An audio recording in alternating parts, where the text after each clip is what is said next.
Thank you so much. It's great to be here with everybody, and really exciting to see so much engagement in the chat box and just overall the energy around the benchmark. It's always fun when the benchmark comes out to see how everybody's doing. And this year certainly has been challenging, just like the last couple of years. So we're going to look at a couple of COVID-19 specific things that we looked at in the benchmark. If you want to move on to the next slide, we'll take a look at those. And it's interesting right now, we're starting to move past the pandemic phase. Now, does that mean the virus is going to be gone? No, absolutely not. And I know many of you are on the webinar. We've done a couple of them now with the HiMama for COVID. And also this week, if you check out the preschool podcast with Ron, I'm on there talking about some of this stuff as well. So no shock to many of you who've been with us before. The pandemic's going to go on for a while as far as COVID goes. But, you know, pandemic is really a term of art that we use in the healthcare sector. So pandemic is really referring to that widespread transmission of a disease. At some point, that's going to stop and that's going to go away. Now, does that mean COVID's going away? No, 100% not. COVID's going to be here for a long time. In fact, if you look at the last pandemic that occurred in 1918, many of you may not even know, but we actually, in our yearly flu shots, we still get a vaccine for the pandemic that happened in 1918. So, you know, a similar thing is probably going to happen, very likely to happen with COVID, where you start seeing not so much boosters, but just seeing that COVID vaccine actually rolled into the yearly vaccine that we get to prevent flu that we've been doing for many, many years as well. So let's look at a couple of interesting data points here on how early childhood programs have really shifted. And I will say, you know, those programs that were nimble, those programs that were innovative, those programs that thought outside the box, obviously they fared very, very well during COVID, as well as could be expected, at least, right? Nobody fared very well, but they certainly rose to the challenge and certainly implemented quickly some very innovative approaches to keep everybody safe, but to allow that learning to continue, which is just so darn important, especially when we're talking about these very first few years of life. So it's interesting to me when we think about most emergencies and disasters, the recovery rate or the reopen rate. So if your program gets hit by a tornado, an earthquake, a fire, a flood, whatever have you, about 40% of businesses close after a disaster. We didn't see that kind of number with COVID. As the slide here indicates, we saw about 53% of programs that had to temporarily close, but many of those programs, I would say the overwhelmingly majority of those programs were able to get back up and running, which is just fantastic. And that, as you know, and as Cindy talked about, gosh, that's what we need for communities. That's what we need for recovery. That's what we need for resilience to get everything back up and running and our quote unquote return to normal. So amazingly, 53% of the programs did have to temporarily close, but we were able to weather that storm. And I think that's very, very important to keep in mind. We also have this kind of weird paradigm here where we've got, you know, children that are being kind of separated from their peers, children that are not going and engaging in in-person events, children that are just limiting kind of their life experiences for the sake of preventing the disease from spreading. But at the same time, we know that there's a trade-off there, right?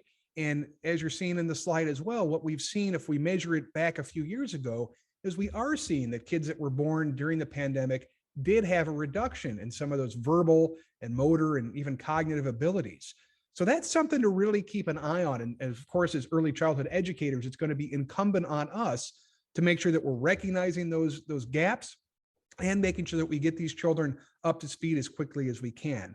And the good thing is children are very, very resilient, as you know. So the more that they start engaging, the more that they resume some normal activities with their peers, the better that's going to be. But as you know, during that under 5 years of age, 1 million synapses a second are being formed, the most important time in our life for our brain development. So making sure these kids catch up to where they should be and making sure that we're tracking that is going to be very, very important as well.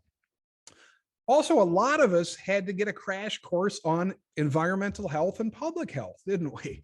And I think everybody right now could probably tell me the difference between cleaning and sanitizing and disinfecting, which is not necessarily a bad thing to learn these terms and then to get them integrated so carefully into our programs.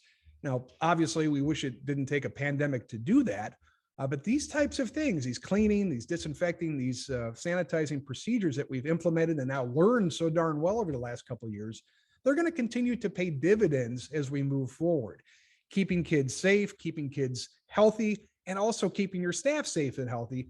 So we're not seeing those increased rates of absenteeism. We're not seeing a bunch of disease being spread. Ultimately, it's going to create a much more healthy environment for everybody. And the survey, we found over 50% of the programs are actually still implementing those policies. So I think that's a really important finding as well. And quite honestly, Maddie, I think if we continue to ask this question going forward, we're going to see a systemic change brought about because of COVID. I know a lot of folks want to get back to normal and back to normal, but we're really getting back to that new normal. And a lot of things that we did before are kind of being looked at with a different set of eyes just because of the experience we've all went through in the last couple of years. So let's look at a couple of other things on the next slide, please. And we'll look at, are you still practicing those COVID precautions that we've put in place? And yeah, I think a lot of programs are, and we can certainly see that from the data here. And this is going to be important as we continue to see pockets and new variants of the virus prop up. I know there's been some cases in the New York area lately and some down in Florida. We've had these little pockets of resurgence. And again, viruses just love to mutate. So we're going to continue to see this mutation, this evolution of the COVID virus. Maybe it's going to get more infectious. Maybe it'll get less infectious or somewhere in between. That's just the simple life cycle of how a virus works. So there may be times over the next several months that you are forced to step up your cleaning. You are forced to put some masks back on for a temporary time. That you really do want to pay attention to, the safety and healthness and do some safety trainings and screenings like we were before.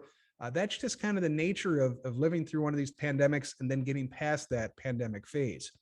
So additional sanitization, 95%, sending kids home when sick. Gosh, I hope we keep that in our repertoire for a long time because that's a really good practice. We always want to be sending sick kids home. Masking of staff, again, I think that's something that's going to kind of ebb and flow here for the next several months, depending on your community transmission rates and depending on what new variants we may see.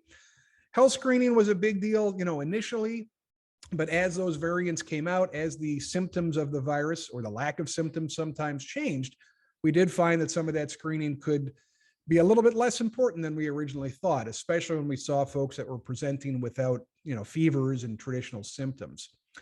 Social distancing and that as well. 84% of centers are still requiring their staff to wear masks. And we are in a really unique spot here just because of the population that we serve. As we're all very much aware, there's not a vaccine for the kids that we serve. And I'm sitting here as a father of a 15-month-old saying, gosh, I wish there was a vaccine, right? My little girl got some because of breast milk and whatnot, but there is not a vaccine that she can go out and readily get. Next slide, please, Maddie. 49% of centers provided remote learning opportunities and 11% still provide these in 2022. Again, just talking to that real massive shift, that innovative approach that many programs took, the ability to kind of think on our feet was really, really important. One of the questions, and I'll put it in the chat just to have you reflect on it, but I'm really curious to think about as we start moving past the pandemic phase, are we going to start allowing folks back into our buildings and specifically into our classrooms? This is one of the things that we've long advocated against. Like, you don't need a lot of people in your classrooms. You don't need a lot of people coming and going in your building. First off, from a security standpoint, I just like to limit the number of people that are in my building. But second off, also from a health standpoint, if we think about where our youngest spend all their time crawling around on the floors and whatnot, I don't necessarily need parents bringing their dirty shoes and tracking all their stuff into my center and into my program as well. So be curious to think what you're thinking about in terms of that kind of, return. Are you going to let parents come in? Are you going to continue to have them do that transition outside when they're dropping kids off? Or are you going to let them come in, maybe a few times a year for special events? Be curious to see how we go as kind of a sector when we think about those things. And the last slide I wanted to just talk about with you today is really looking at what about if this pandemic lasted for another year, right? So the data that shows, I guess on the next slide there, Maddie, the data that shows on a scale of 0 to 10, what is the likelihood that we'd survive another year? It's pretty good. People are feeling pretty darn confident. So I think, overwhelmingly folks are saying, yeah, we've got this. We've learned from this. We've definitely updated our policies and procedures. But at the end of the day, if this did continue, we're here to help. And we are the essential workforce, and we're going to step up, make sure the kids have a safe place to go. And we're going to learn from this and continue to carry on. So really awe-inspiring how fast, how quickly everybody stepped up. Amazing the adaptation that happened to allow early childhood to continue to serve its essential mission. And I think, as Cindy kind of alluded to, we have a real opportunity here. And I know many, many groups are advocating for this. And up here where I live in Washington, D.C. on the Hill, people are literally yelling down the corridors and blowing trumpets, talking about how darn important that early childhood workforce is, why we are truly the essential workforce, and why that needs to come with increased recognition, but also that increased financial support to make sure that every child has a chance to be the best that they can possibly be.